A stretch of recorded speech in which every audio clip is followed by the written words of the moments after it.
up, YouTubers? I was trying to fix my eyelash, but now my eyes all irritated right now. But what's up, YouTubers? How are you guys today? I hope you guys are having an awesome day. What is it? Tuesday? That's it. That's it. That's enough though. Oh my goodness, my eyes really acting up. Oh. But anyway, let's get to it. So y'all already know I'm covering the Diddy Trial, and we're going to go over it, okay? Definitely going to talk about what's going on. Yeah, let's get into it. So today will be day 7 of the actual trial itself. What's up, Chris? What's going on? Um, let's see here. So, um, so yeah, today was a real big day for the trial. It was a lot of stuff going on in the trial. Cassie's mom testified today. Also, Homeland Security guy, he testified. There was an escort that testified as well. And they finished the testimony with David James. I believe they finished it. David James was the personal assistant. If you don't know what he looks like, you want to see what he looks like, I did post a picture on my YouTube channel here. So you guys make sure you come on in, come on in, subscribe to my channel. Give me a thumbs up, and after this video you can go back and see what I've been uploading and everything. I wanted to show a picture of David James, which is an older picture, because I've seen a picture of David James when he was younger, and it made a whole lot of sense. It made a whole lot of sense. So you could do your own research for that. And also the guy David James, who was Diddy's personal assistant, back in the day, he created a YouTube page a long time ago, y'all, years ago. He has a video on there from 2009 with Diddy. Actually, he has a lot of videos on there with him and Diddy. So I guess Diddy was let him have the footage.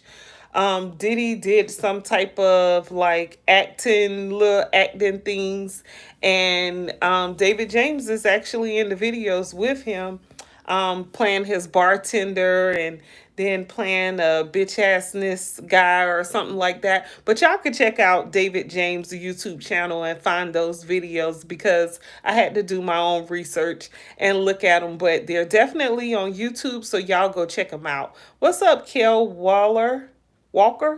What's up, Kel Walker? What's going on? Yes, you guys, come on in. Let's talk about the Diddy case, okay? Let's get into it. Make sure you subscribe to my YouTube channel and give me a thumbs up, okay? So let's talk about the case. So the defense started by saying that they were opposing David James being on trial today. Of course, the defense doesn't want anyone to be on trial, okay? But Cassie and Diddy, that's it. But the government is not playing. They call for David James, and so he did sit on trial today. Let's see here. So he says, so they're saying, what's up, Max Vidha? Viha? They're saying that Diddy like baby oil because he likes them to stay shiny. It's giving me like the corn industry with the P instead of the C. You know what I'm talking about? You ever watch corn before with the P? And you see they always use the baby oil, which is most of the newer porn. I guess I'm telling on myself. But I'm an adult, so whatever. It is what it is. But it seemed like Diddy's obsession with the baby oil is like to the extreme, like. So reportedly, the baby oil is just because he likes to see everybody in the freak offs real greasy. He likes to see people glistening, is what a lot of people have testified with. So, Kel, that's why the baby oil is such a big thing. And Cassie even testified that Diddy would fill up kiddie pools with baby oil, and then people would be slipping and sliding in the baby oil because he liked to see people glistening.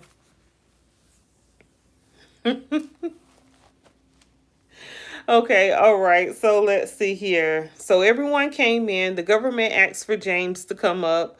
What about physical violence? Violence. So of course they went right into it. So let's just get right into it, you guys. Make sure you give me a thumbs up, okay?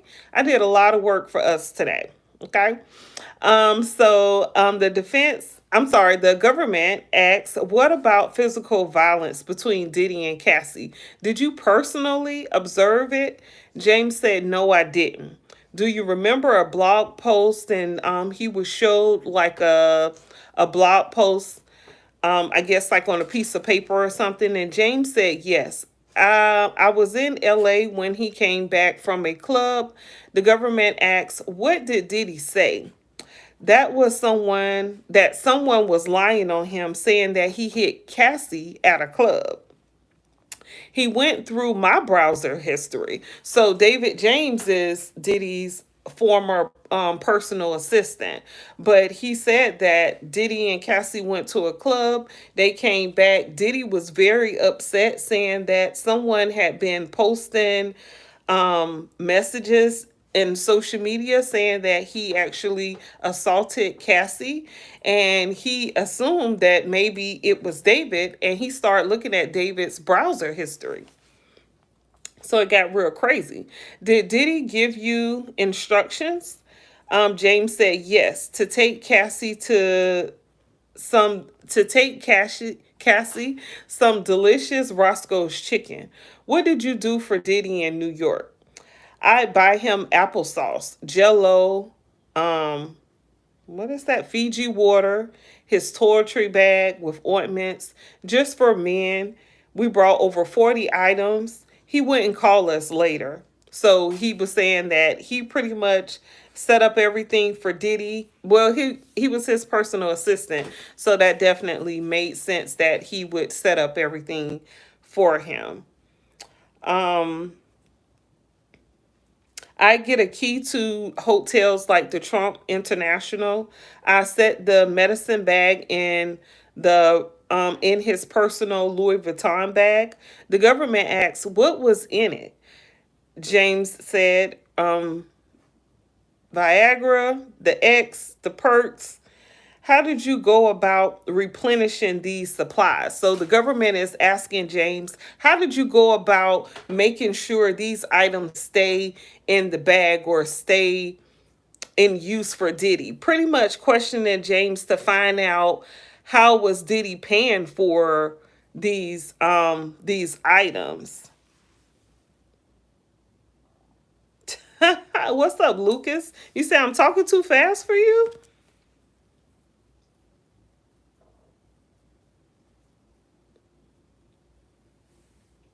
Okay. Well, I don't know. I don't know. And then you got a monkey on here. I don't know what that's about, but I'm just go ahead and get rid of you because ain't nobody got time for that. What's up, Kyler? So let's see here. So again, we're getting into the Diddy mess, okay, for today, the Diddy trial. So the first person that was testifying was David James, who was Diddy's personal assistant. Let's see here.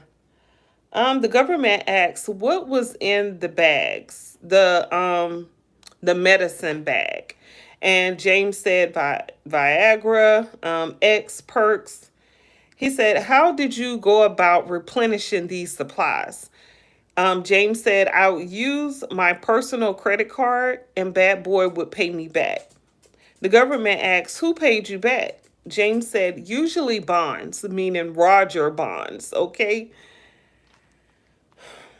Did he did he ever stayed in a hotel alone? Never, James said. Usually Cassie or some other woman was with him. The government asked, did anything strange ever happen? James said, yes, in Miami. He asked for an iPod from his house on Star Island. I drove to it. I drove to his hotel. I knocked on the door. No one answered. Um, This was around 2008, he said. Let's get into it. He said, I had the key, so I set up, he said, I have the key because I set up the room. I saw Cassie, so he opens the door. He saw Cassie on the bed in the hotel room there. There was another person that sort of scurried away, and the shower was on. I thought Diddy was in there. The government asked, how was she sleeping? James said, on her back. Agnifilo said, objection. The judge said, sustain. What about the other person? James said he was about 5'8" with long hair. This is one of the escorts. James said he was about 5'8" with long hair and a large endowment. Okay. James said he scurried away. The government asked, did you ask anything? James said, I wasn't hired to ask about their personal affairs. Did you ever pick up rugs with the D for Diddy? James said, yes, the perks at a pharmacy. Sometimes it would be in my name. So I don't know what doctor Diddy is using, but he's able, this doctor who is prescribing these medications, if it is even a real doctor, we don't even know. This doctor needs to be on trial. That is something. I didn't think about that till just now. Why isn't this doctor who's writing all these prescriptions for all these different people, why aren't they on trial? And then just off subject, but because I am in the insurance industry, I know that these people having all these types of rugs on their medical record could be a problem for them if they try to get insurance, because it could look like they're addict or something, and that can really increase their insurance premium. But that doesn't have anything to do with this. I'm just bringing it up. But let's see here. The government asked, did you ask anything? James said, I wasn't hired to ask about his personal affairs. Did you ever pick up rugs? He said, yes, the perks at the pharmacy. Sometimes they would be in his name and James' name. The government asks, did you give him permission to use your name? James said, I don't recall. I don't recall that. The government asks, was there a rug dealer that you knew? James said, yes, One Stop. One Stop. Oh my goodness. That is so funny that the rug dealer name is One Stop. Because remember, if Don testified yesterday that One Stop had everything. He had the Plan B. He had the he had the birth control. She said anything you want, he had. Let's see here. The government asks, he met with a lot of people, huh? James said, yes, even the former president Obama. Child, what would Obama need to be seeing Diddy for? Now, if you don't remember, because I do, and it's probably just my age, but I remember Diddy helping with the campaign for Obama. And I believe, was it Jay-Z and Beyonce that helped as well, or did Jay-Z and Beyonce help Hillary?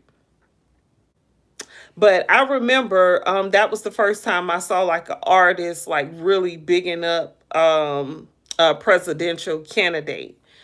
And then, of course, with Trump, it was Kanye. But yeah. So I wonder, Diddy probably was looking for Obama to pay out. Like, I don't know. That's weird. I wonder what they were meeting up about. Like, what did Diddy need to be meeting with Obama to talk about after his presidency? Let's see here. The government asks, what was your understanding would have happened if you hadn't did these things? Diddy's defense said objection. The judge said sustain. Did you ever take X yourself? James said, yes, I was drinking Ciroc. I took X. I was Diddy bopping.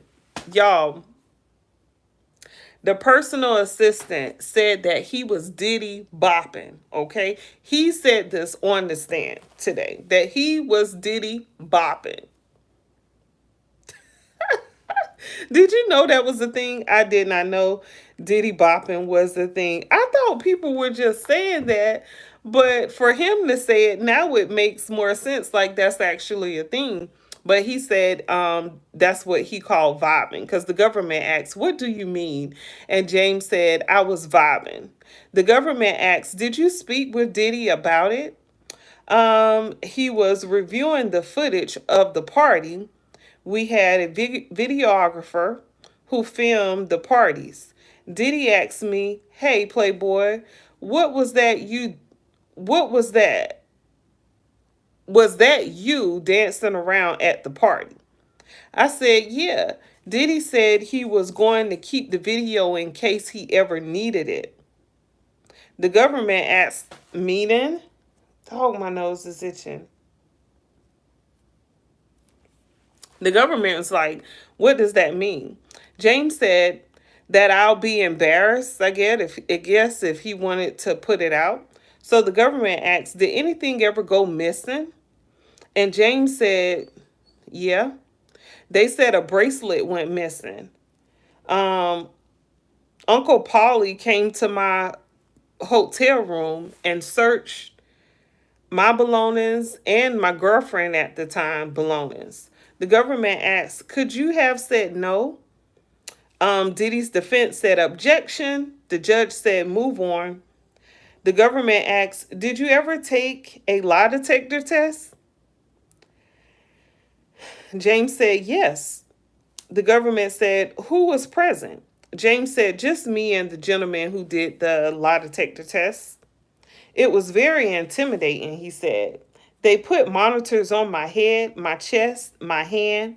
The government asked, "Could you refuse it?" James said, "Not if I wanted to keep my job." Now, with that right there, with the personal assistant saying that he worked for a prominent person, which was Diddy, and something came up missing, it reminded me of the time the guy, I forgot the big guy name, who he went on Tasha K, and he was pretty much like threatening Will Smith and Jada Smith. And he was saying that and he said he did a lot of different interviews.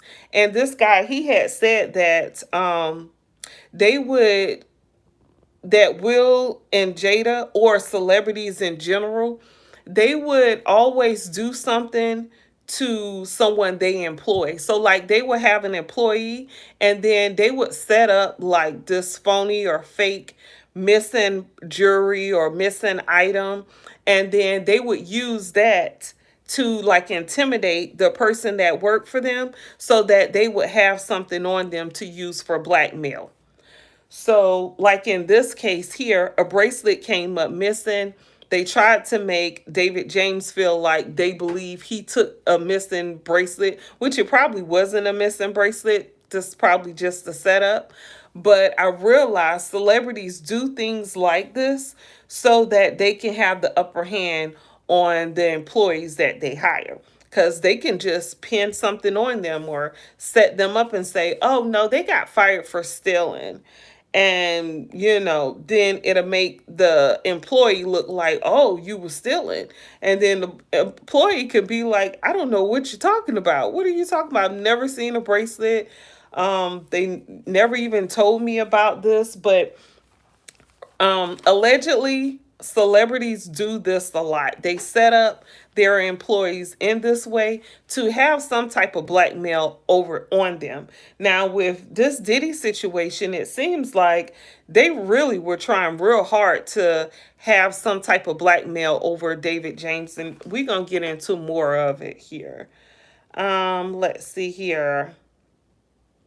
And then with the setup for the lie detector test, with the monitor being on your head, your chest, your arm, and your fingers and stuff like that, I think that's normal practice. I've seen people be hooked up to a lie detector test before on TV, not in person. I will be honest, but I have seen them have all that little setup on around their chest and all that because they have to test like your heartbeat and stuff. But this is the thing. They can say yes or no, and I mean, like you wouldn't know if they actually found a yes on that test or something. I don't know. Anyway, let's get back to it. Um, did it ever happen again? James said yes. When Diddy said a watch of his had been stolen, the government asked, "What was the result?" James said, "The gentleman told me I seemed nervous." I said, "I sure am." James said once Capricorn Clark had to take a lie detector test to prove she wasn't part of a heist of Diddy's jury. So if you guys don't know, but Capricorn Clark worked for Diddy. Allegedly, Diddy abused Capricorn Clark and settled with her real privately. Now, Suge Knight came out with that tea. Okay, he came out with that tea like either earlier this year or last year, but Suge Knight put that out there. He told that. So look back for Suge Knight interviews because Suge Knight has been doing interviews like every week on a regular basis, on a continuous basis. So but he put that tea out that Capricorn Clark was set up by Diddy. And allegedly Capricorn Clark is Lauren London's sister, but I don't think they're really sisters. I think they used to call themselves sisters. But let's get back to it. So now we're going to go into Mel's Diner with Suge Knight. Let's see here. The government asks, was there an incident at Mel's Diner with Suge Knight? James said, yes. I drove the Silver Navigator to get cheeseburgers. D-Rock said, that's that mother freaking Suge Knight. He went over there and said, what's up, Suge? Didn't you recognize me? I'm Biggie's boy. The government asks, what happened next? James said, we noticed 4 black SUVs pull up in different sides of the parking lot. I saw someone hand Suge Knight a pow pow.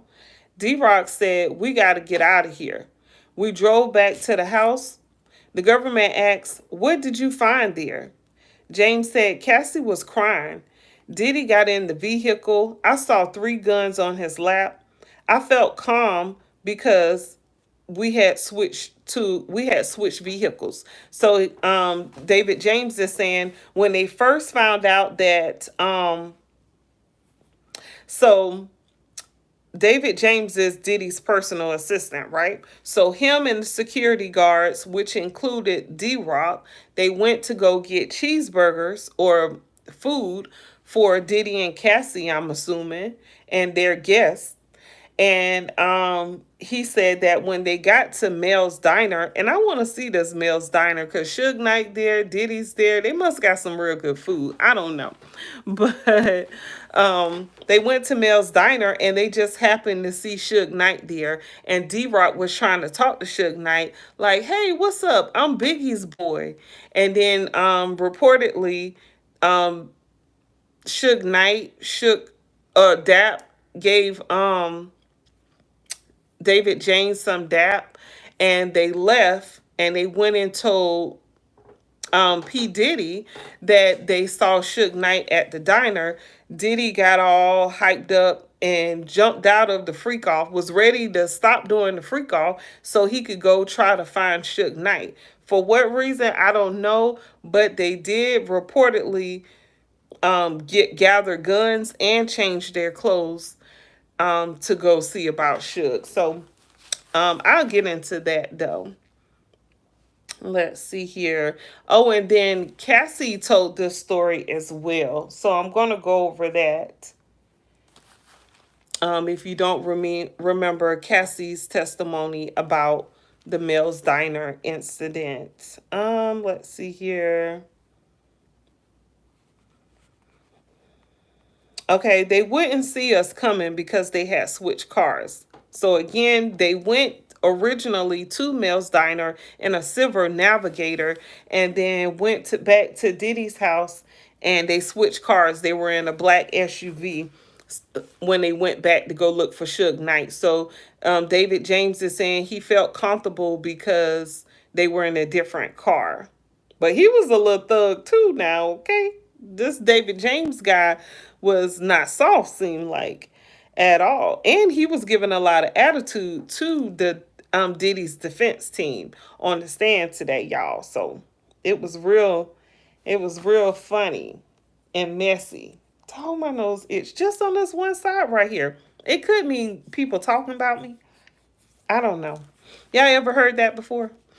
But anyway, so um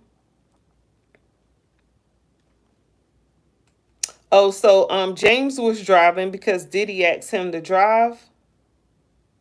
Oh, and the former lie detector guy, or the guy who did the lie detector test, he was a former FBI agent, which I was like, mm.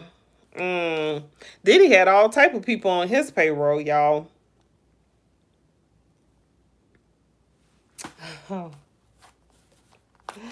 I don't know if I'm gonna get into it later on, but I wrote it here. And so David James was telling about how he would pack certain items for Diddy.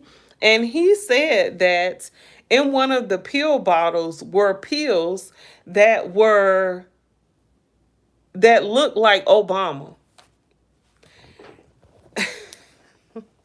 He said that there were perk pills that was in the medicine bag, and they had the shape of Obama's face on them.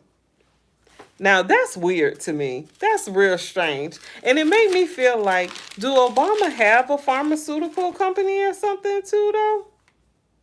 Because what was Diddy seeing Obama about? I don't know. But anyway, Cassie had testified about the Mel's Diner incident. So she said, um, Diddy left during, they were having a freak off. Diddy got a call from D Rock. D Rock came in and said that they saw Suge Knight at Mel's Diner. This was in LA. Um, P. Diddy went to go to Mel's Diner to confront Suge Knight. Why I don't believe that. But I could see him pretending to act like, no, I just need to go talk to him. I want to go talk to him. And ain't about to do nothing. Go make everybody else do it. But anyway, Cassie said that D Rock came in, said that he saw Suge Knight at Mel's Diner. Diddy drove over there. She said Diddy drove. So that was the point I wanted to make. Cassie said in her statement that Diddy drove and he took off in the car. And of course, David James is testified today and said that he drove. And Diddy sat in the front seat, he said. And he said Diddy had like two or three guns on his, pow pows on his lap. But Cassie had told Diddy not to do anything stupid. She was in there crying. She probably was high, you know. She said it was like she wasn't there because Diddy wasn't paying no attention to her. He started putting on clothes. He turned into a bad boy. They put on black clothes and grabbed pow pows from the safe, and then they left in the SUV. Okay. So the government asked, so what did you decide? James said to leave the company. They offered me other positions, but I just wanted to leave. My life was at risk. The governor asked, no, the government said no further questions. The defense then asked questions, and this was Agnifilo, Agnifilo. Why I can't say this man's name? Oh my goodness. Agnifilo. Agnifilo. Mark Agnifilo. This is Agnifilo. Why don't sound right when I'm saying it? Oh my goodness. Agnifilio. That sounds right, but it's not Agfili. Agnifilo. Agnifilio. That's what he's going to be called. Mark Agnifilio. Okay? He asked James, didn't you tell this um you didn't tell this all of this the first time? James said they told me to stop once I started talking so I wouldn't incriminate myself. The defense looked at the notes from the interview and he read it. He told James to read it to himself and then look up at him. And that's weird because after James read the notes to himself and looked back up to Agnifilio, then he didn't ask him another question about it. He said, how'd you recognize Suge Knight? And James said, I listened to hip hop. I knew him from his music. The defense asks, which is Agnifilio, he asks, were you drinking and smoking? James said, no, sir. That's strange. He said, no, sir. Y'all hold on. I got to scratch my nose, and I got these little false nails on here, so I can't even get a good scratch going on. Hold on. Hold on.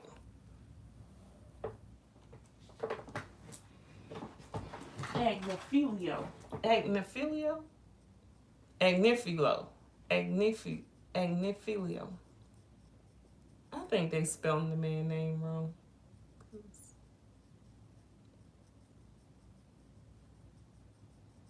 Agnifilo.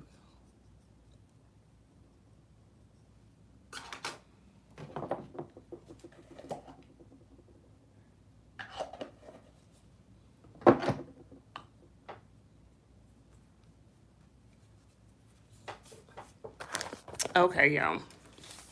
Sorry about that, okay? So, I don't know why my nose itching. But let's see here. So the defense asked James, you smoke and drink, right? James said, no, sir. The defense asked, your mind was clear? James said, as clear as it could be, working 20 hours, working 20 hours a day and up at 4 a.m. The defense asks, D-Rock opens the door, Suge Knight is a few cars over? James said, yes, and the window was open. D-Rock said, I'm Biggie's boy, and then Suge gave him a dab. The defense asks, what's a dab? Yeah, right. He don't know what a dab is. James said a handshake. The defense asks, did you leave D-Rock at the diner? James said, why are you, the defense asks, why are you smiling? And James said, cause that's a crazy question. Why would I do that? That makes no sense. He said this to Diddy's defense team. Like what is you talking about? I'm getting paid to do a job. We went there to get burgers. Why would I leave D-Rock there? The defense asks, where am I? Oh, man. Oh, okay. Why would I do that? That makes no sense. The defense asks, so you saw Cassie and Diddy? James said, yes. Diddy told me to drive. The defense asks, what exactly did you do before you got this job? James said, I was a door-to-door salesman, and then I became a personal assistant. The defense asks, now you were going there with pow pows to confront someone? And James said, it was not my ideal. It was not my idea. The defense asks, but you knew how to get to Mel's diner, right? James said, yes, I went there all the time. The defense asked, you never seen Pow Pows before, right? James said, no. The defense asked, this is a radical departure from your job description. Is that an understatement? Trying to be smart mouth, y'all, okay? James said, it's an understatement of the day so far. The defense asked, do you have immunity? Which means David James must have done worked out some type of deal with the government or something. James said, ask my lawyer. I know that's right, James. James said, put some respect on my name, dude. I got a lawyer. You ain't gonna be up here questioning me about any and everything, okay? Holla at my lawyer. Talk to the man over there. I have some kind of other agreement. The defense asks a proffer, and you didn't tell anyone about this. James said only my wife. People say loves Diddy and they go to the part of my bus and they are kindergarten. Chris, I don't even understand what he's saying. How do you understand what he's saying? I don't know what he's saying. Anyway, David James said he gave 6 months leave and he trained another assistant before he left. A new lawyer has joined Diddy's team. If y'all don't know, Diddy has a 10th lawyer. He has 10 lawyers in total as of today. Okay, and this new lawyer name is Jonathan Bach, and he is the husband of Alexandra Shapiro. Hmm. Okay, so Alexandra Shapiro, that's Alex Shapiro daughter, must be. Jay-Z's lawyer? Is that right? Have y'all been following like the lawyers and stuff? I think Alex, oh, maybe that's not right. I'm not sure. But anyway, Diddy has a 10th lawyer. He just got signed on, and his name is Jonathan Bach. Oh, and Diddy's charged with 35 charges, y'all. So the government gave him 35 charges, but they only need to prove two. And I'm going to post a picture of the charges that they have brought against Diddy. And again, they only need to prove two, y'all. And Diddy's going to be charged. Whew, it's bad. It's deep right there. Defense asks, did you meet with the government this morning? James said yes, briefly about what might be coming up in the cross examination. The defense asks, did Mel's Diner come up? Not that I recall, James said. What did you talk about? Agnifilio asked. James said, your style. And then he started laughing. And the people in the court was laughing. The defense asks, the defense said, I'm dying to ask what they said, but I won't. The defense asks, where did you travel with Diddy? James said, Ibiza, London, Saint Tropez, or is it Saint Tropez? Saint Tropez. Were there vacations? James said, business oriented. What was your What were you hired as? James said a personal assistant or a personal liaison. The defense asks, he met high level roster of people, right? James said a second understatement of the day. The defense asks why? James said he met with the who's who. The defense asks, it was important that he be prepared for these meetings, right? James said yes. The defense asks, it was important that he be on time, right? And James said no. We changed meetings to fit Diddy's schedule all the time when he didn't want to show up at a certain time. The defense asks, you said he would stay up in the studios until 3 or 4 a.m. And you stayed in there with him, right? James said yes. What would he request? James said he preferred Heinz ketchup, for example. The defense asked, did you know he would put applesauce on his cheeseburgers? Now, y'all, my nose is itching so bad. This don't make no sense. I've never heard of a person putting applesauce on their cheeseburgers. Like, can somebody help me figure that one out? Applesauce, like something sweet versus like a barbecue sauce. I don't know. Maybe it was like a healthier version of like barbecue sauce. Because like I don't like ketchup, but I like barbecue sauce. So I'll put barbecue sauce on my burgers. And it's sweet and it's tangy. So it almost mimics a ketchup, but it's not ketchup. But I'm thinking the applesauce is sweet, and then he using ketchup. That's tangy. I don't know. Why would Diddy be putting applesauce on his cheeseburgers? And why did Mark and Nick Filio think that was important to tell the people in the courtroom today? Like, who cares? Who cares? But he told it, and they can't unhear it now. The defense asks, he liked Astroglide and condoms and baby oil, but you didn't expense it through the business. James said, usually not. I was told he didn't like to run them through the company. He didn't want a record of them.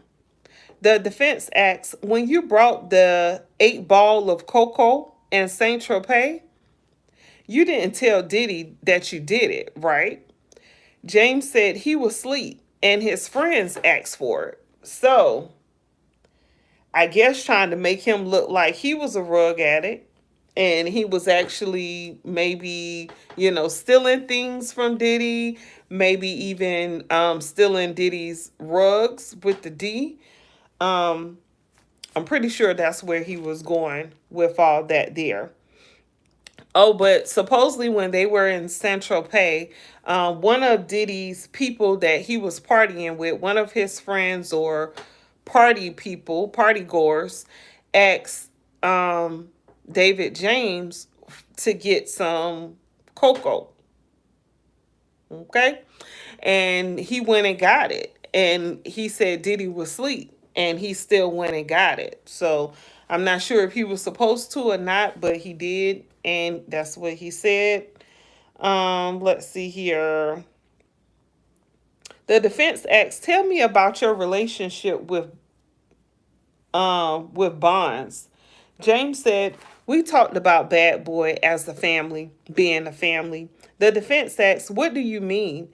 James said, Mama Combs called me her son often. The defense asked, what was the mission? James said to make sure Diddy was happy. So I guess when he got hired and while he was employed with Diddy, his family wanted to make sure, and everybody who was in on all these criminal activities that Diddy was a part of, they wanted to make sure anybody who is new and they come in understand that this is the family here. We handle things certain way. Everything we do is to please Diddy, and if you can't get on board with that, then you could just get on up out of here. That's what I'm assuming why they asked that.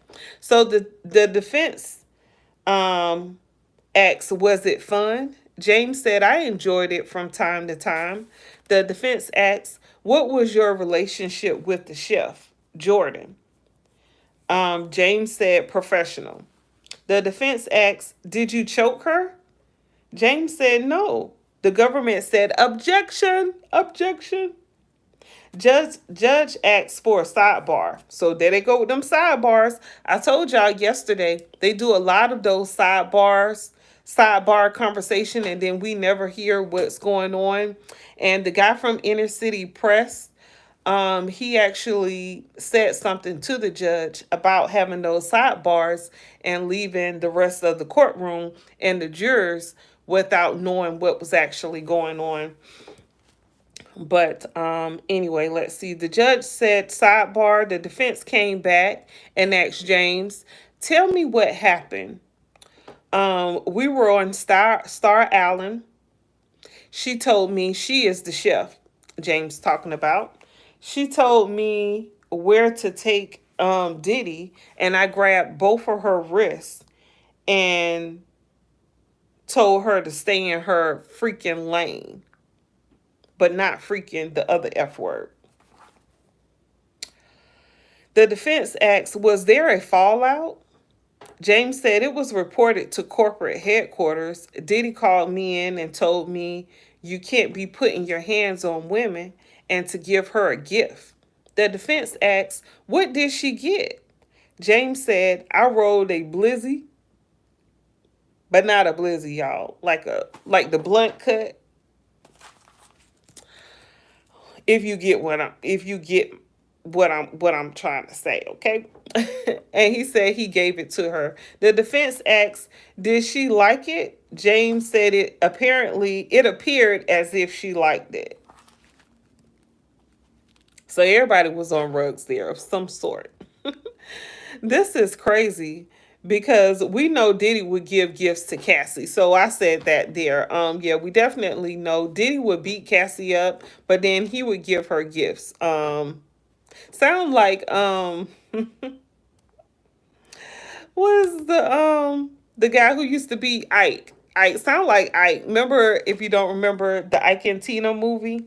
But Ike would beat Tina up real bad, and then he would bring her like real nice, expensive gifts. Let's see here. And then how did he gonna tell somebody that you can't put your hands on women? The nerve. Oh my goodness. That's so crazy right there. That he would even say something like that, knowing how he beat up so many women. There's even a rumor, allegedly, that Diddy has put his hands on his own mama. So I could believe that because knowing how, he controls everything. He's in control. But anyway, the defense asks, so you were in a car with Diddy, and who else was in the car? James said Chris Lighty. The defense asks, you have taken X before, and James said, I did. I'm pretty sure. The defense asks, what were things like in the studio with the rugs? James said it was a creative environment.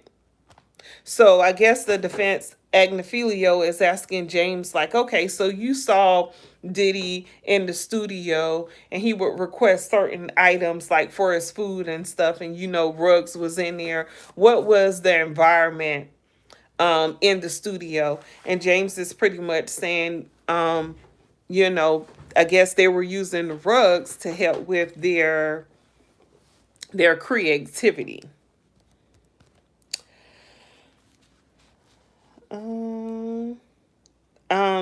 James said, I didn't smoke when working with Diddy. The defense asks, but he did catch you smoking once.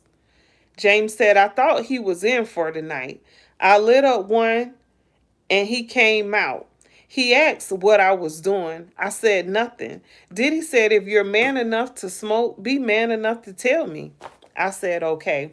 So it made me feel like that was probably another setup for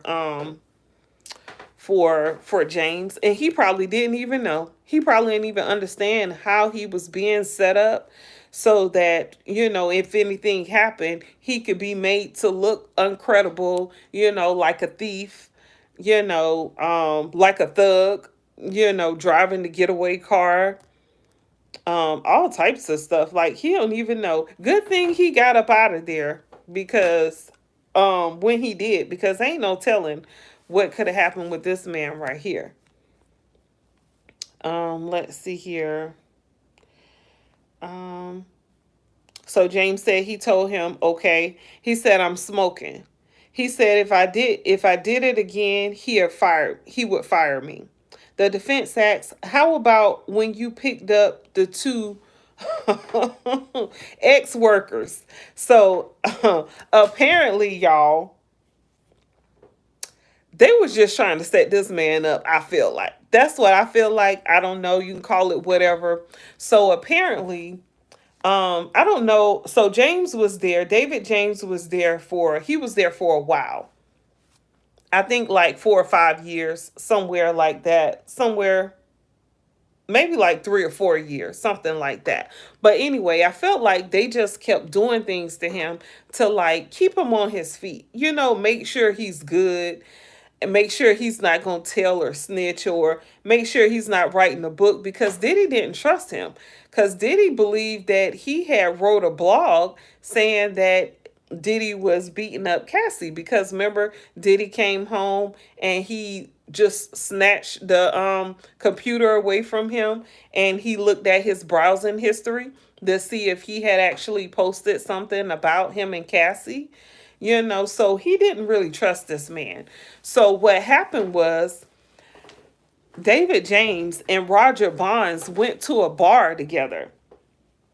So James said they're in this bar, they're sitting in there, they're having drinks. So they probably were off work, right? They're having drinks. These women come up and then they start buying the women drinks. Then they take the women back to Diddy house, right?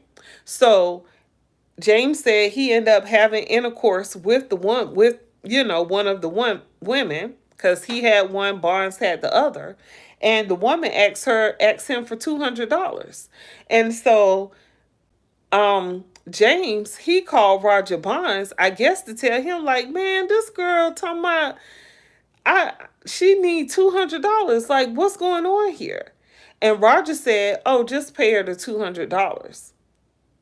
That's a setup. He ain't even realized he was being set up and being played like that. Roger knew what time it was, though. So, you see what I mean? Like, Roger understood that this was a setup, that these women were prostitutes, but David James didn't. And he ended up sleeping with the woman, and the woman requested her payment.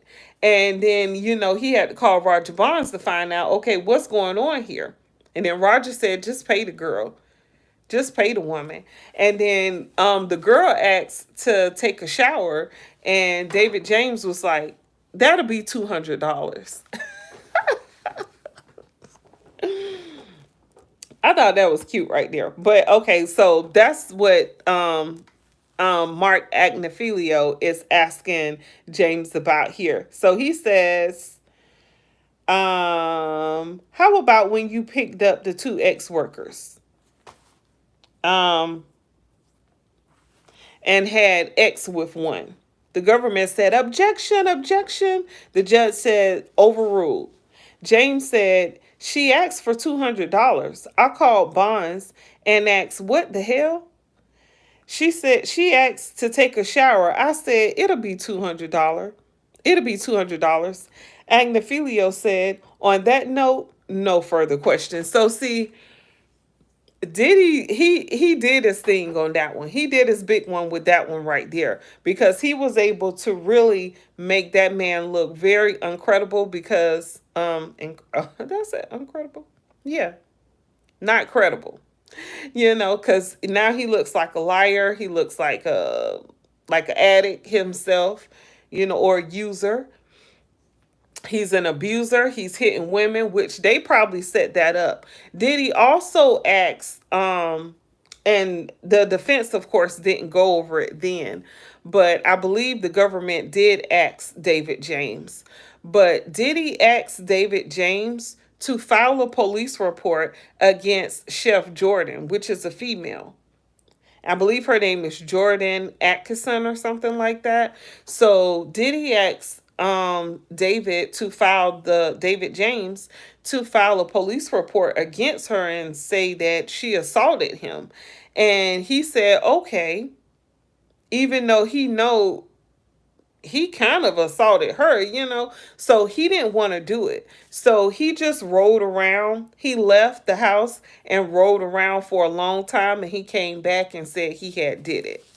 But so Diddy was trying to get him to set up somebody else, because why would Diddy need him to file a false report against the chef? So that shows a lot of criminal activity right there. Let's see here. Okay. All right. So the government, this is Slavic. So this is the female Slavic. She's with the government with the prosecution. She asked James to redirect. She asked for a redirect. So the defense was questioning James, so now the government is back to questioning him. So she asked the government, what about the incident in Alpine, New Jersey? James said he had to file the police report. Okay, I didn't know I had it in here just that quick. So he said, Diddy asked him to file the police report against Chef Jordan and said that she had been the aggressor in that situation. But I didn't file it. I just drove around and told him I did make the report. The government asked James, what did we ask you to do? James said, tell the truth. The government said no further questions. So I guess the government just pretty much went to step back in and redirect and cross examine James because, the defense was making it look like, James met with the prosecution early that morning and they probably worked out a deal with him and they're trying to keep his criminal activity at bay so he doesn't get incriminate himself on any crimes or anything because remember he said that. So yeah, you got to be real careful. um you got to be real careful when you're working with people, man, or when you just got to be careful out here. The setup, they tried to set him up so many times, just to have a story to tell because they probably knew something was going to come back up, and they did real good with this one because not only did they put James through a lot of stuff, but he also had a real cocky attitude when he was on stage on the stand today. So I don't know how the jurors would accept that from him, being this guy who worked for this criminal, and then you up here with this real cocky attitude, and then you also going to tell us that no, you don't have immunity, but you do have a profit agreement. Let's see here. So the government just wanted to make it clear. They said, "What do we talk about today?"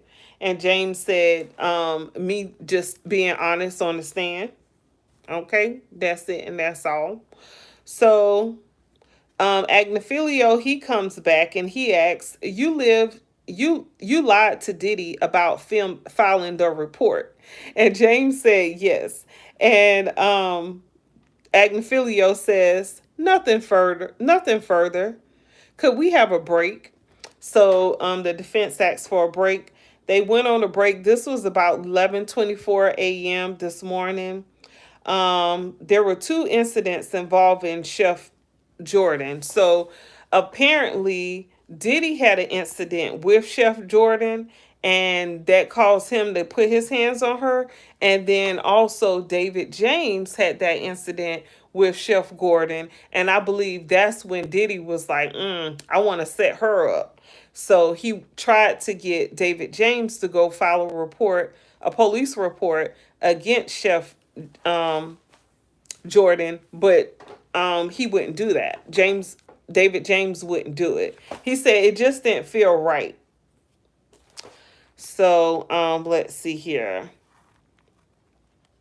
Okay, so the government calls Regina Ventura, y'all. So Cassie's mom has made it on the stand. Are y'all ready? Let's get to it, okay? So Cassie mama, Regina Ventura, she gets on the stand. The government calls her. They ask, where do you live? She says, New London, Connecticut. They asked her, how many children do you have? She says, two, Roderick and Cassandra. The government asks, who is this? Showing her a picture. She says, Diddy. He dated my daughter. She said, once Cassie dated Diddy, I would only see her 2 to 3 times a year. The government asks, when did you meet Diddy? Miss Regina said, Mrs. Regina, okay? Put some respect on her name. She is a very married woman. She said in 2006, my daughter signed with Bad Boy Records. He was her boss. Then they started dating and moved to LA. The government asks,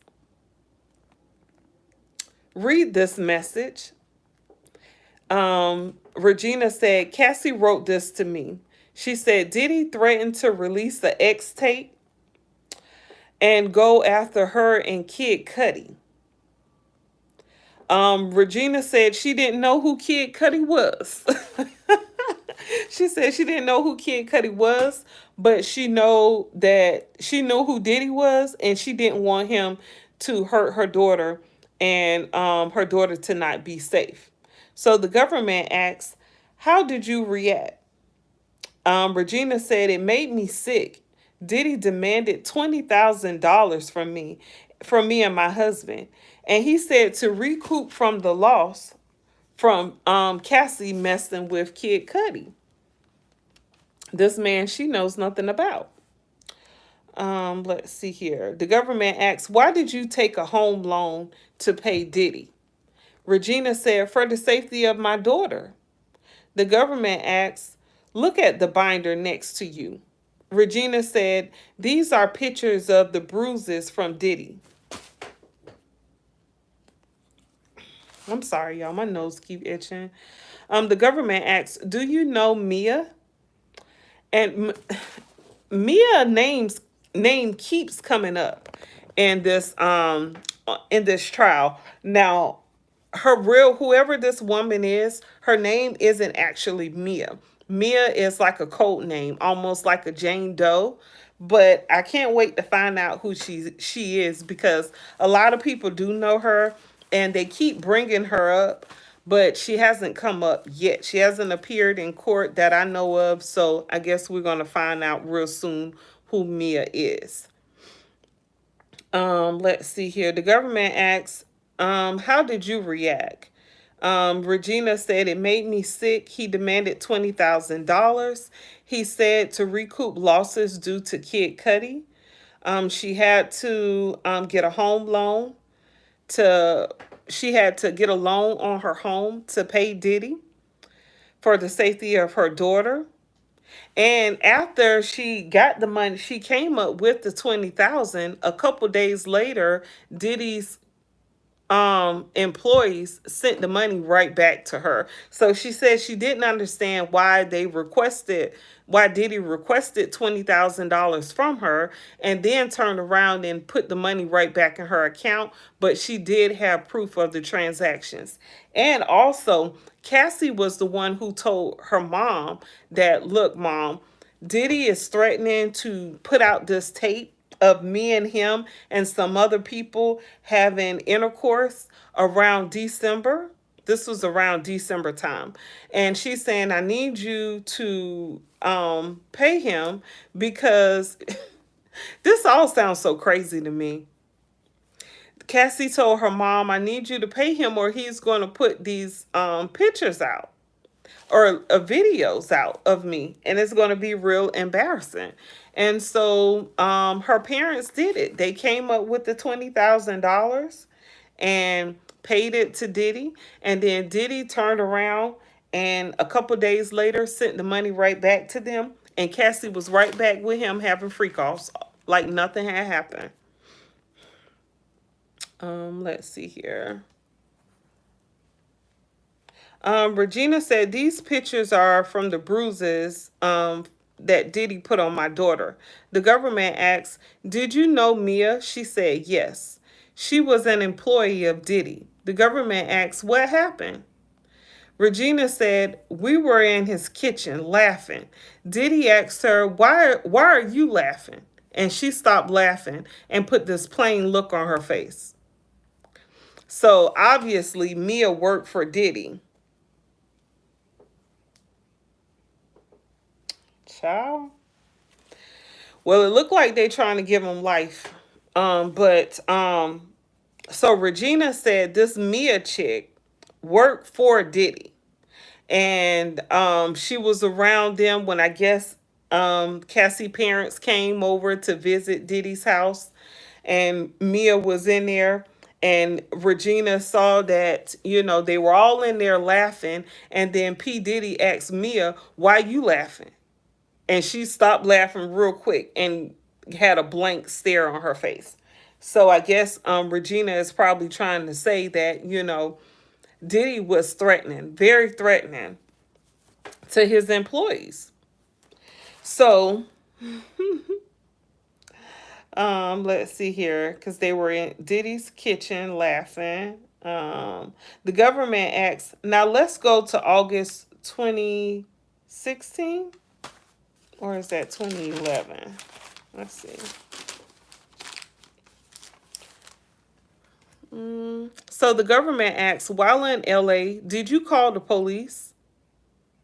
Oh, this was 2011, I think. I think that was in 2011. The government asks, when in LA, did you call the police on Diddy? Regina said, yes, Diddy stole Cassie's phone. They had a bitter argument outside of her apartment. And mind you, Diddy was paying for that apartment. Just to let you know, I'm just saying.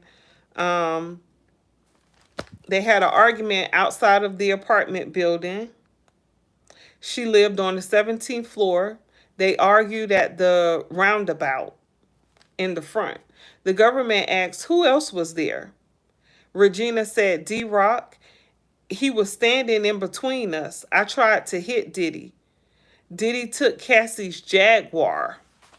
So, remember, Cassie testified and said that Diddy would take her things from her. He would take her car from her. He would, and she probably couldn't get into that apartment when he would be mad at her as well. Because remember, her old friend testified that Cassie came to a house, and they didn't specify, and I didn't get the details to find out if they were at Cassie's house or the friend Carrie Morgan's house. And I believe they were at Carrie's house at the time. But he probably would stop, not only just take the car and her cell phone and her computer from her like she was a kid on punishment, but he probably blocked her from getting in and out of that apartment as well. Let's see here. So Regina, Cassie's mom, said that Diddy took Cassie's Jaguar. The government said no further questions. The defense said no questions. The defense ain't even they ain't even want to play with Cassie mom, because they already know what a mom gonna do and say. So they like, no. You can't play with the jury about somebody's mom who your client has been abusing them. So yeah, that makes sense. The defense said no questions. We're not even gonna question her. Next. So they got her off the stand real quick. So the next person that was on the stand, the government called Mr. Sheree Hayes. And I believe yesterday when the guy from Inner City Press, when he was talking about the Hayes person who was like a self-help coach or something, I think this is what he was trying to say. But he said a different name. He said Lois Hayes, and the guy name is Sheree Hayes. But let's get into it. So the government calls Sheree Hayes, and this is the Punisher, guys. Okay, this is the escort, one of the male escorts that testified today. Well, he was the only male escort that testified today, but they called him the Punisher. Now, if you've been following this trial, you probably heard this name last week, maybe even the week before, I'm not sure, but last week for sure, everybody was trying to figure out who is this Punisher guy. So let's get into it. So the Punisher, his name is Sheree Hayes. He's now 51 years old. And he is still a male dancer, still to this day. And he has a company that employs other male dancers, and they are independent contractors. So the government asked him, do you recognize these two people? Showing him a picture of Cassie and Diddy. And he said, yes. Um, I was hired in 2012 to create a sexy, erotic scene for both of them. The government asks, why were you called the Punisher? Sheree said, because I was playing baseball in school on West 4th Street. So he said he got his name, the Punisher, from playing baseball. That's where he said his name come from.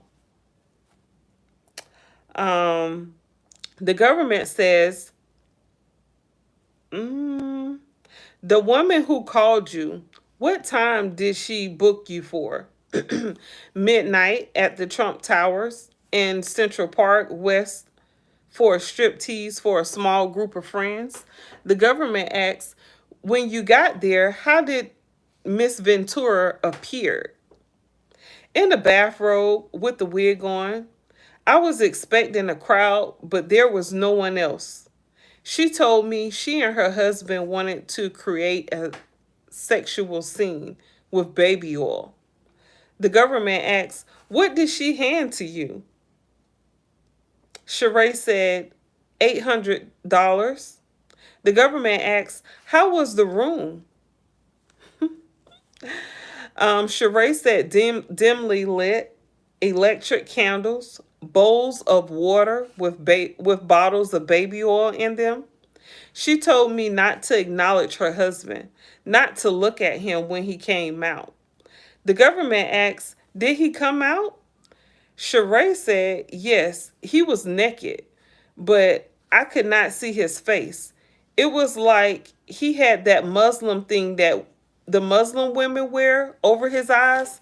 So the Punisher is saying, y'all know the Muslim women wear that black thing over their heads, and the only thing you can see is their eyes, but you can't see nothing else but their eyes, that black thing. He said it looked like that's what Diddy had on. He said Diddy was butt naked, but he had that thing over his eyes. Let's see here.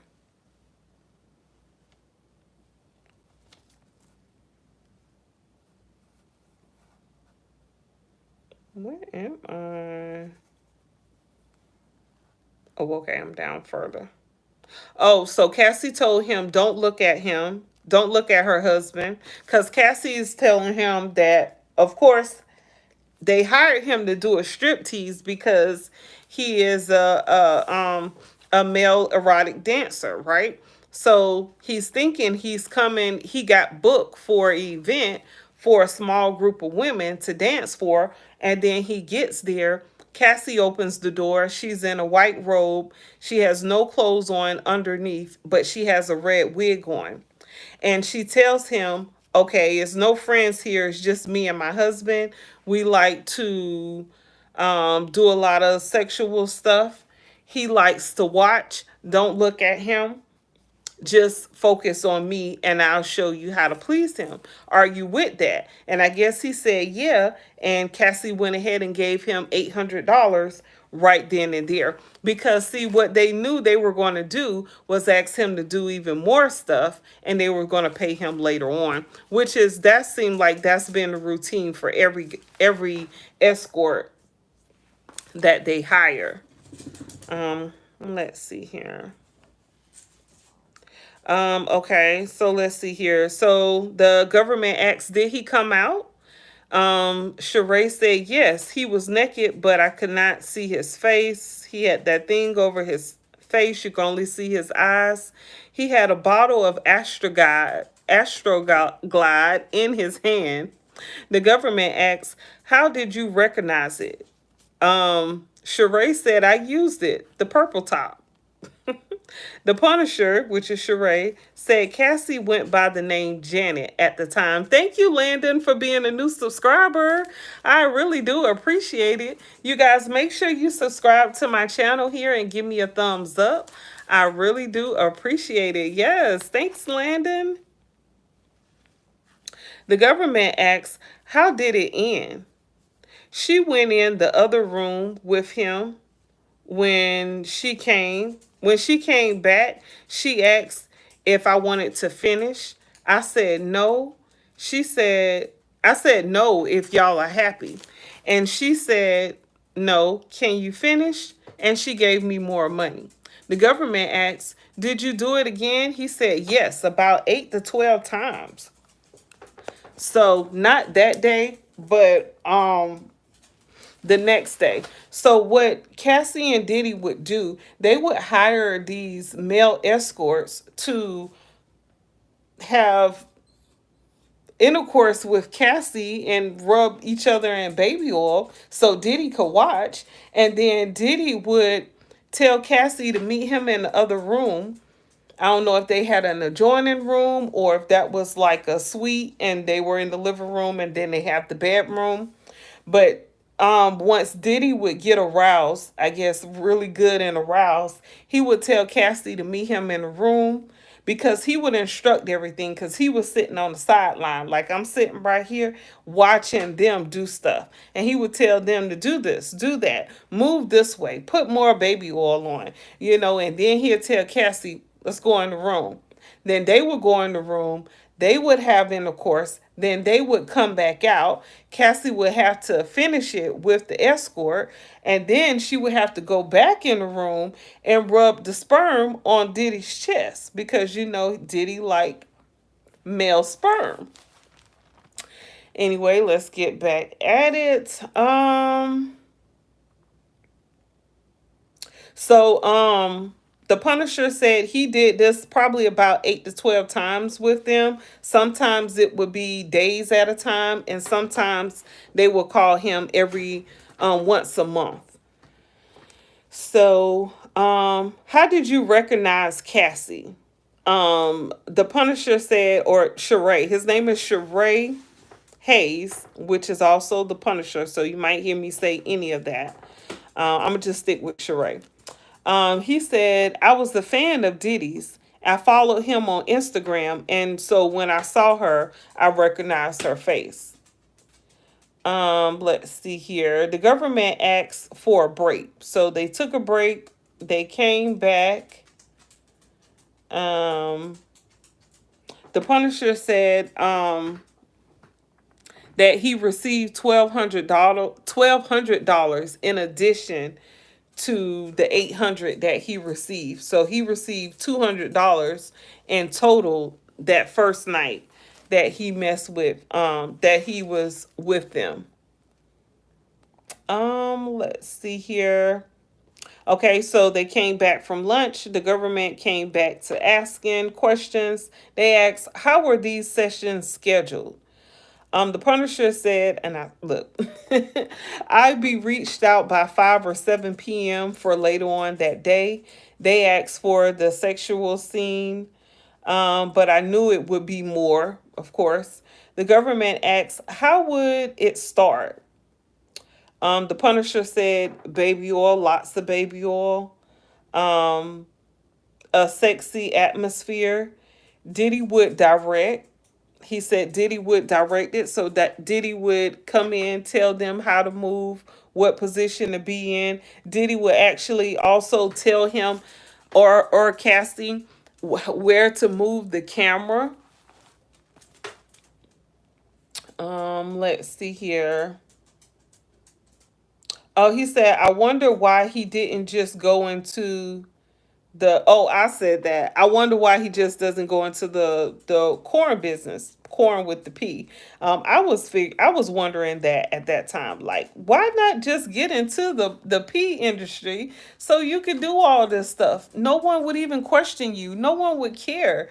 Like, it doesn't make sense to me. I don't know. And now my phone is about to die, but I'm gonna get through this. Let's go. Let's go.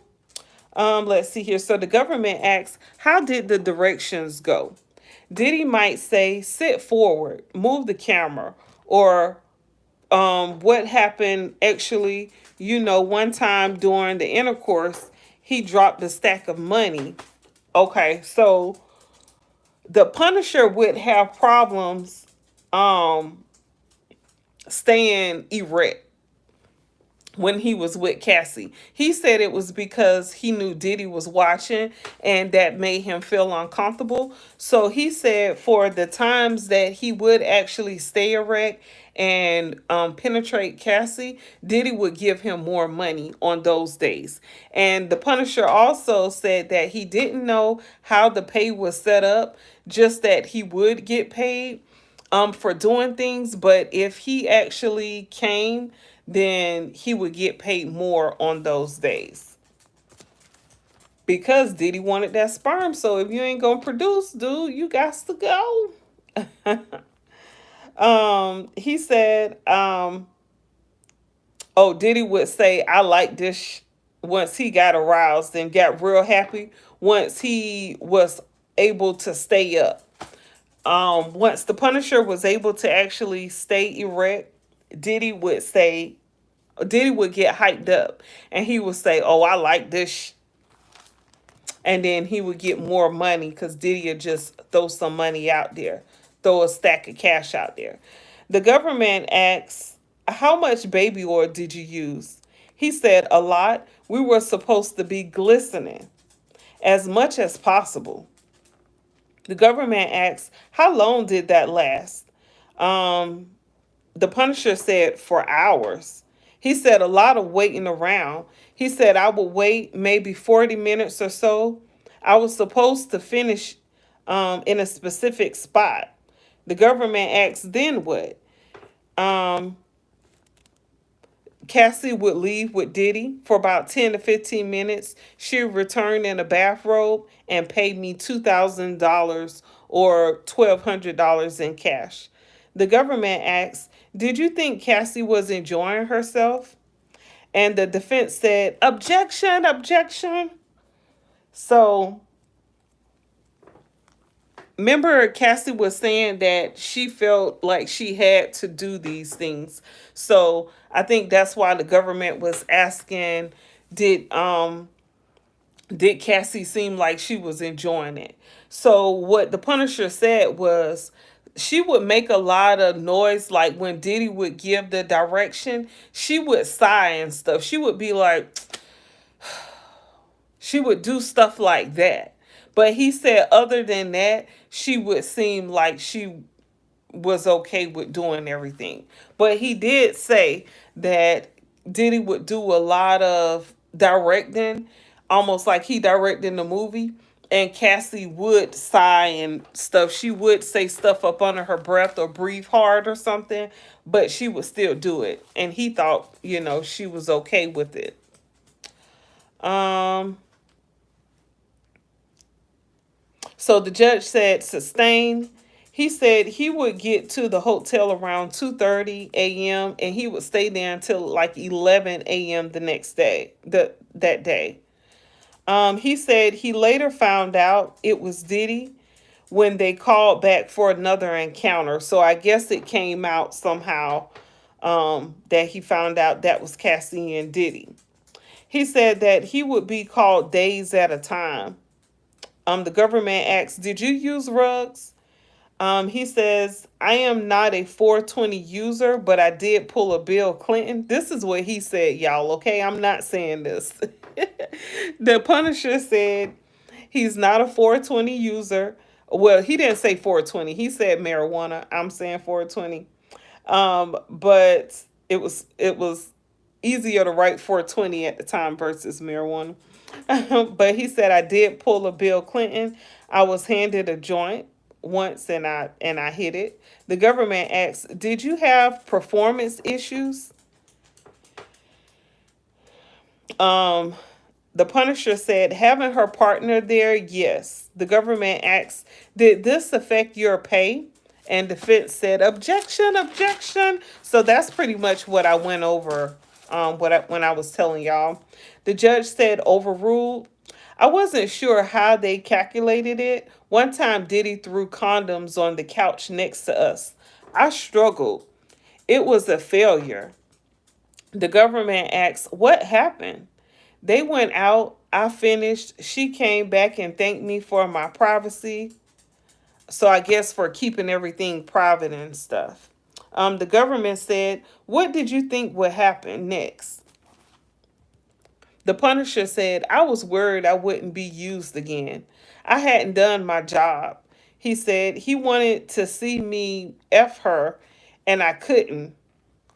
The government asks, are you writing a book? The Punisher said, yes, a self help book about erectile dysfunction. It's advice. The government asks, in the book, did you write about them? The Punisher said, hold up, where I'm at. Yes, I called them a married, wealthy couple. The government asked, how long was it? He said it was about 6 pages out of the 186 page book. I sensation I sensationalized it. I wanted it to be enjoyable. Highs and lows. The government said no further questions. This dude just got all happy about telling about his book. The government like, we don't, no more questions. We don't want to hear no more. Okay. The defense came up. So Donaldson, which is, I forgot what's her first name, but Donaldson is on Diddy's defense team. She came up and she said, I'll try to make this as harmless as possible. By the way, congratulations to you on your book. What's it called? Hayes said, in search of freezer meat. What's harder than that? That's the name of the book, y'all. In search of freezer meat. What's harder than that? I'm sorry, I had some messages coming in. Donaldson said, good title. Do you have a website? He said, yes. Now I'm a co owner. All the male dancers are independent contractors. The defense asks, you've been doing this for about 25 years now? The Punisher said, actually 30. I'm coming up on my anniversary. You dance with them. You dance with them. A professional dry hump, right? She's Donaldson is asked, you dance with your people. The people who pay you for your services. You dance with them, right? It's considered like a dry hump you do. He says, yes.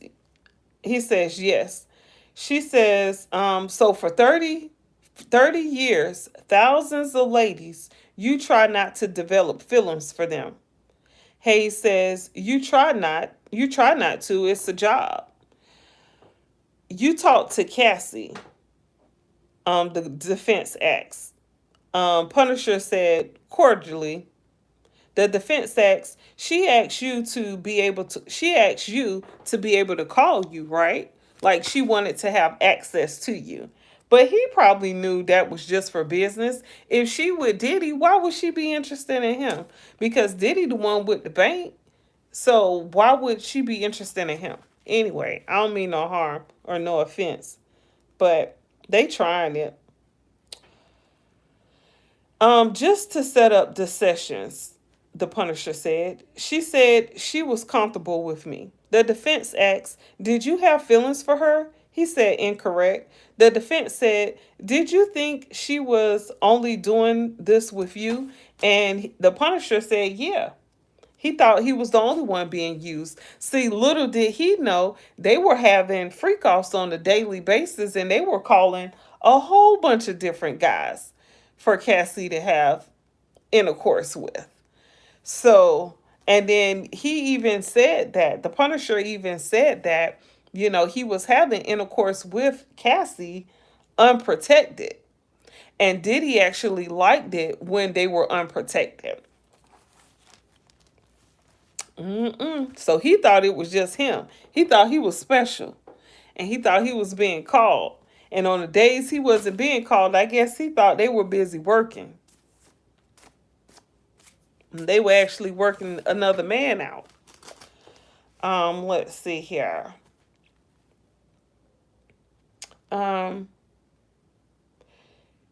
Oh, the Punisher said, yes, she said it was a special occasion that she, why she wanted to have to do this. The defense asks, did you have feelings for her? That's not correct, the Punisher said. Again, the defense asks, you told the government. Their note said you did. The Punisher said, he said that may have been taken out of context. The defense asks, you used your 25 years of experience to dance on her. And Hayes said, this was a different scene. Usually I came for humor. So the defense was pretty much trying to make it seem like the Punisher had a crush on Cassie. And so that's why Cassie would call him. He liked, probably trying to say that he actually liked what he was doing, because they're trying to get Diddy out of this hole and make it not look like such a business thing, but more like fun. So they're asking him, you like Cassie, didn't you? You had a crush on her, right? You like working for her or for them, right? You like working with them. And he was like, nah, I like to stick with humor. Far as performing, but they wanted to actually have intercourse. Let's see here. Oh, the defense asks, was Diddy requesting that you penetrate? Um, the Punisher said it was a demand, a strong suggestion. The defense asks, Cassie paid you even when she canceled, right? He said yes, $500. So I guess they would schedule for him to come and do the freak offs, and then for some reason they'll change their mind, but they still would pay him $500. The defense asks, Mr. Hayes, I wish you success with your book. Hayes said, thank you. They redirect, and the government asks, what made you think Cassie was enjoying herself? And Hayes said, it was our first time unprotected. So the Punisher, he sounded like he was a little naive or something, because he thinking that they actually like him. Like, Cassie likes me, okay? He probably was more starstruck. He's giving me more starstruck. Now, the first escort that they interviewed, he didn't seem real starstruck, but maybe he just didn't tell us about it. But this Hayes guy, it seemed like he got an opportunity out of here, because he went and wrote a book about it. Like to hear it go, okay? What his name of his book is? Freezer Meat? What's harder than that? Y'all, oh my goodness. This is the actual book about men who have erectile dysfunction. It's a real book. Let's see here. So he said he thought that Cassie was enjoying himself because he didn't use a condom when they performed one time. So he thought that made her feel real good, and she was super happy about that. So he thought he was in there, y'all. He thought he was going to be doing this for years. He was going to retire. I'm playing. I'm so playing. Anyway, let's get into it. So the government said, they asked him, you thought Cassie, what made you think Cassie was enjoying herself? He said it was our first time unprotected. The government said without details. They like, hold on. No details. And the defense said objection. And then they end up calling another witness. So the last witness the government called, was for a special agent with Homeland Security. So this person's name was Gerard Gannon. He is the 10th witness that was called by the prosecution. The government asks, where do you work? He says, in Homeland Security in Miami. It's the Human Trafficking and Ex-Labor Division, if you know what I mean. Okay. He said this was in, he worked with them in 2024. The government asks, when did you do the work for this case? And he said in March 2024. Um, what time did the search begin? The government asks. He said after 3 p.m.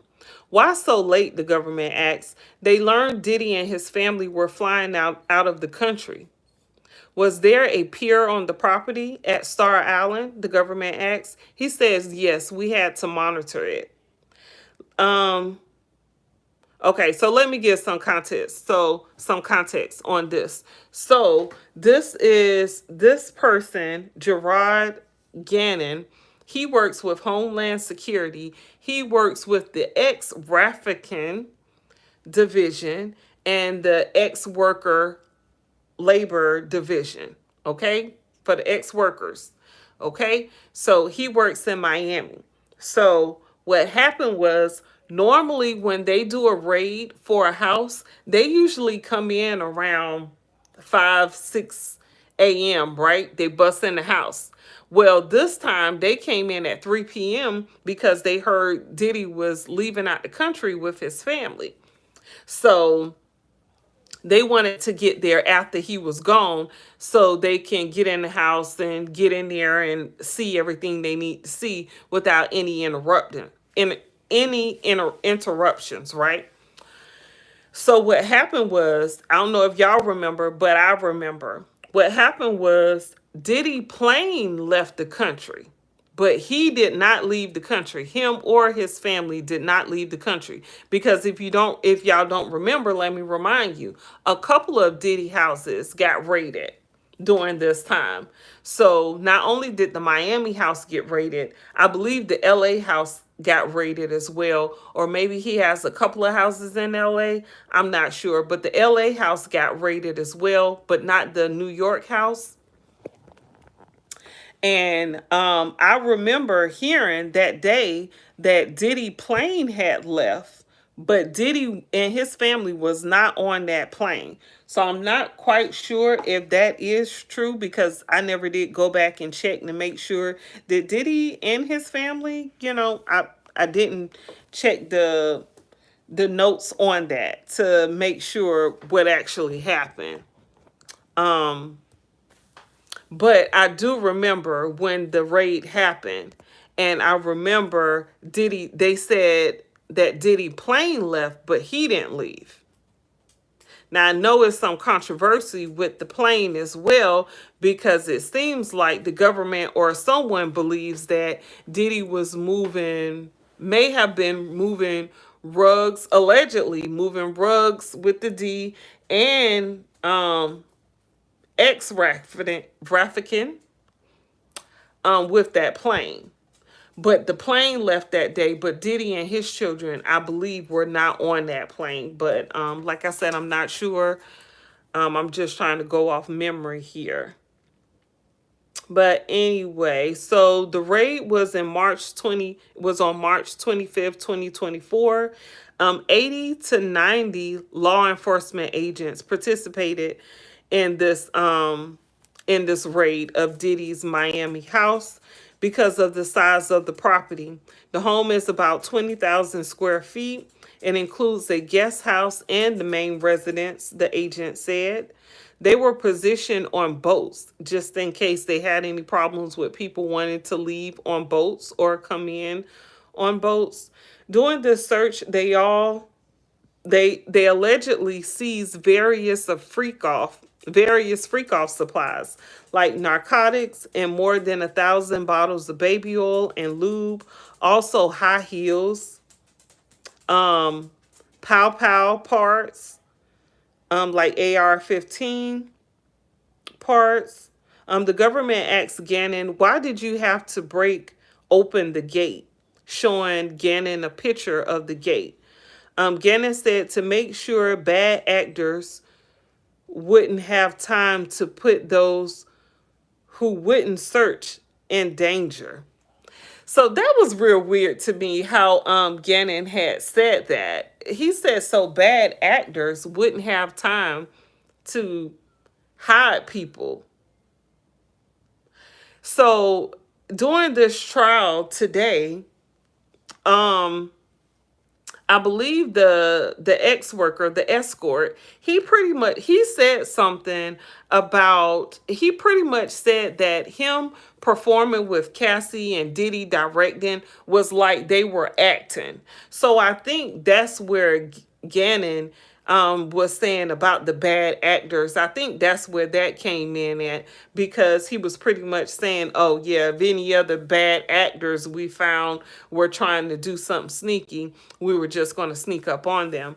So I'm not quite sure about that because it didn't make sense, but I do remember the Punisher saying something about being an actor. um, it was like they were acting and Diddy was directing a movie or something, trying to make it sound real playful. So I think that's why Gannon is talking about to make sure the actors don't move people around.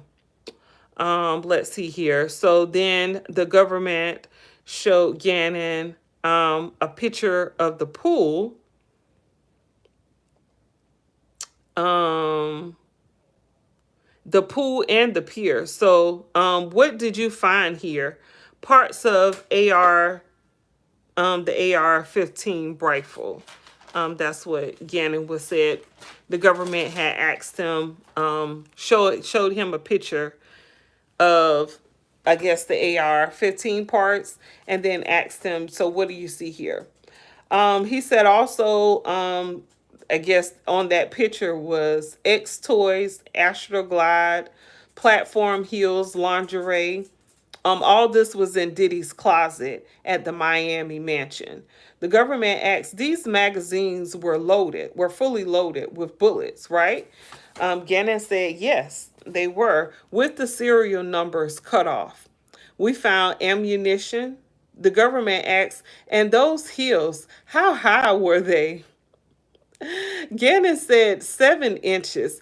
They got a lot of humor doing this trial here, I will say, because what does the heels have to do with the AR-15 pieces that you're finding? You know, the Astroglide and the lingerie in Diddy's home. I don't know. I guess we'll find out tomorrow. Let's see here. The government said, and these heels, how high were they?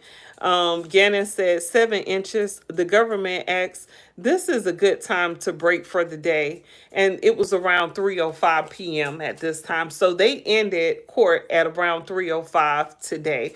Now, if you don't remember, but the judge is wanting to end around 3 p.m. for some reason. I'm not sure. Last week they were ending court around 5 p.m.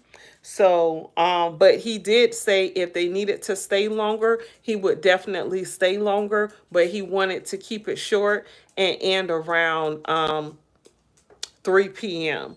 on the majority of days. Now, I do know that they do pay these jurors per hour. So they probably trying to be cheap too. I mean, that's just my opinion. Nobody said that, just me. Also, Kid Cudi is expected to testify tomorrow because they already done testified. Cassie's mom today. Of course, one of the Homeland Security people today. Yesterday, they also interviewed one of Homeland Security people yesterday also. But they got a lot more people to testify. So, um, I don't know, a lot of people who names are like really undisclosed, and they're not telling us, like they're telling us as they go who they're going to call to testify.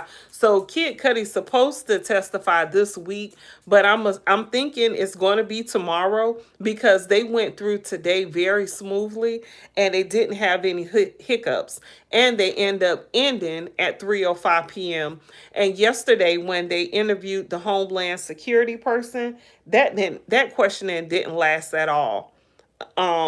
Didn't last long at all. So today was the same thing. The Homeland Security guy, Gannon, they questioned him real quick. It didn't even last long. But yeah, Kid Cudi's supposed to testify tomorrow. I guess he really wouldn't have much to say, but that, yeah, I was messing with Cassie.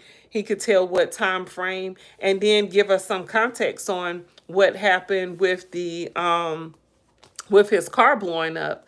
But you know, Kid Cudi didn't stay around long at all. And it's gonna get real funny to me. And thankfully he is still alive. He didn't get hurt or anything messing around with Cassie and Diddy. But I just thought it was funny how Cassie had testified that her and Diddy met with Kid Cudi to try to squash this beef they had. And Cassie actually met Kid Cudi because of Diddy. They were at some type of event. Kid Cudi was there. Cassie was able to get his number, or he got his number. I got her number. I'm not sure how how they end up calling each other or connecting with each other, but I do know it was because of Diddy that Cassie even met Kid Cudi. Then she ended up trying to mess with him, and then Diddy tried to pretty much threaten him. Well, he did threaten him. He blew up his car. And then Cassie was she was the one who arranged for Kid Cudi to meet with her and Diddy so they could resolve the issue. And then Diddy said, "Oh, you messing with Cassie?" Kid Cudi said, "Nah, not no more." And pretty much Diddy said, "Oh, okay, you dismissed." And Kid Cudi said, "What about my car?" And Diddy said, "You're dismissed." So I just thought that was real funny. But I guess we're going to get some more context and hear from Kid Cudi's point of view what actually happened. But Cassie tried to make it seem like, Diddy was like, "Oh, stop messing with Cassie. That's it." Got up and left. So I guess we're going to find out later what really happened from Kid Cudi. I'm very interested to hear his point of view of what all happened when he was with her. And I bet he's like, "Boy, I'm so glad I ain't continue that relationship with her, because that's a lot to deal with." A person like Cassie, I mean, can you imagine dealing with an addict like that who, and I'm not saying this, she said this. She said she still takes medication even while she's pregnant that helps her with her addictions. So that just have to be very hard to deal with a person who's trying to control addictions like that and raise a family and, take care of a family and all. Plus, Cassie done slept with she said, Cassie testified that she slept with hundreds. She said hundreds of men. Okay. Now you tell me if that sounds like somebody who would want to wife her one day. So in her mind, she's thinking, "Oh, Diddy sharing this special part of himself. We're going to the next level in our relationship. Actually, I'm doing all these things for him. He loves it." And you thinking you're going to be his wife?